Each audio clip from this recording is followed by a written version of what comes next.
We call upon Reddit to take action against the rampant coronavirus misinformation on their website. Can we also do something about people now using the self-harm reporting to FK with people they disagree with? Is that why I keep getting automated messages from Reddit asking if I'm going to kill myself? I just figured Reddit could detect how frustrated I am with these people. Lol at folks reporting this to the moderators not realizing it was posted by a moderator.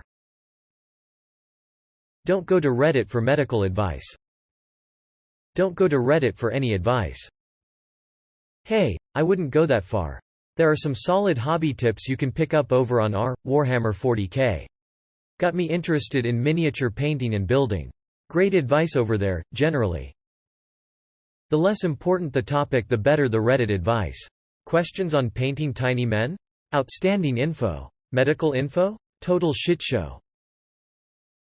Lol, this post will be full of positive discourse, I'm sure.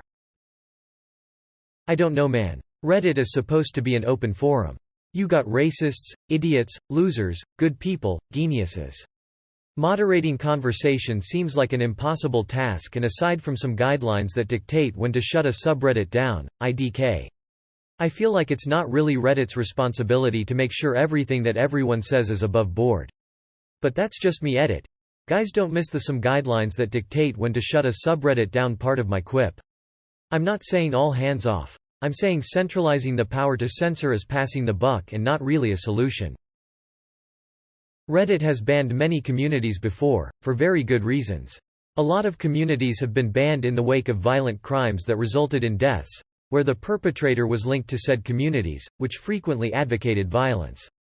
Why should coronavirus be any different? COVID misinformation kills people. This is a global crisis. Why should Reddit not endeavor to silence dangerous misinformation that indirectly kills people the same way they have silenced dangerous hate speech that has indirectly killed people? Who decides what is considered okay and not okay? 8 months ago, if you even mentioned the evidence of the lab leak, you would get banned because someone who thought they were correct made those decisions for adults who are still perfectly capable of deciding for themselves. Follow the science. Science changes, as science does follow the oh shit. In all seriousness, this is the problem with forum moderation on fluid topics. Early science is as much about interpretation and exploration as it is about fact. The two complement each other, but moderation removes half of that relationship. They've banned a shit ton of subs for stupid reasons before too. Rip the original hydrohomies. So if I don't like a subreddit, I can just spam misinformation to that subreddit until they're shut down? If the mods of that sub don't ban you, they deserve to get shut down. So, whose responsibility is it? It's nobody's responsibility, and we should just leave everyone to say what they want and control the narrative in their respective communities, be they scientists or flat earthers. The thing is, that has been the default option in social media since its inception. It's always been free and open. Users can make communities about whatever content they want, usually as long as they don't break any major laws. And where has that gotten us over the last 20 years? Anti-vaxxers, QAnon, incels, misinformation is more widespread and affecting more people than ever before.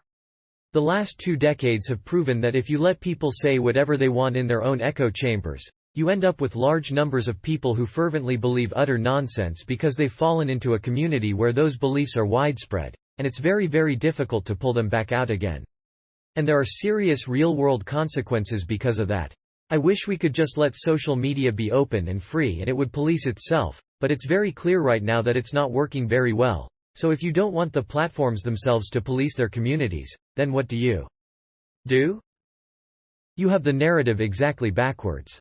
The last 20 years have been the progression of the story getting into the hands of many more people. The result has been that the media narrative doesn't have the air of de facto correctness anymore. We have 500 different perspectives, posited facts, and arrangements of facts, and we now have to discern which one of those is the best. In the past, there were only an elite few who disseminated the information. If they got it wrong or had an agenda, no one knew, because you believed the one that got caught the least, notably, not the one that actually misled the least. There are plenty of historical narratives the vast majority of people are wrong about today precisely because they trusted pushed narrative. Yes, it's true that today there's incorrect information widely available. Unqualified people making incorrect deductions, rumor mongering, etc. etc. It's just that 20 years ago you didn't know about it. It's no more difficult to pull someone out of misinformation than it is to pull someone out of an incorrect mainstream narrative. We not only can let social media be open and free, we have to because we're arriving closer to the truth than ever before. Top Reddit mods pushing this idea support mass censorship and already have campaigned successfully, unfortunately, for censorship in the past.